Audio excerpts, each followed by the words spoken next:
Okay, so this is a quick recording showing a problem which can occur when using SharePoint Classic sites on high resolution displays and how to resolve those.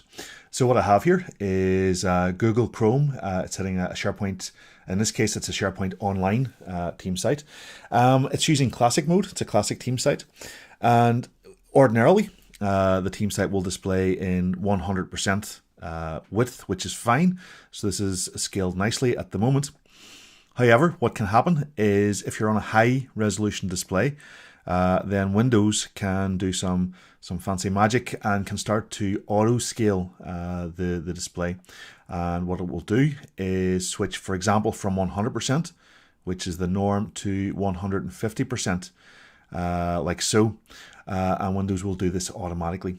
What that does is then causes problems for SharePoint itself when you see this page in Chrome. You can see here it's actually scaled the entire page, and as a user you have to use the scroll bars to see across, and you have to scroll down and so on. So it's a bit of a pain for end users.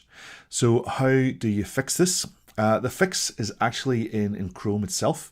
So what you can do is modify the shortcut that's used to start Chrome to tell it not to scale, to ignore what Windows is doing and to avoid the scaling. So what you do is right click on the Google Chrome icon, the shortcut, look for the target here. So there's the target for Google Chrome in this case. And what you need to do is put a space after the target here, after the quotes, and paste in these arguments. So /high-dpi-support equals 1, and then /force device scale factor equals 1. I'll put this little snippet into the comments for this video as well. So once you've set that, all you need to do is click on apply, click on continue, click on OK. And then when you restart Google Chrome, what it will do is restart Chrome, hit that SharePoint site, but this time it's going to ignore the scaling that's been instructed by Windows. So you can see here, this is now rendered perfectly well. And in fact, if I go in and try to change the display settings, so if I go in and try to switch between display settings and switch it back, for example, to 100% manually, you can see here that's had zero effect in Chrome itself. So SharePoint is still rendering quite nicely.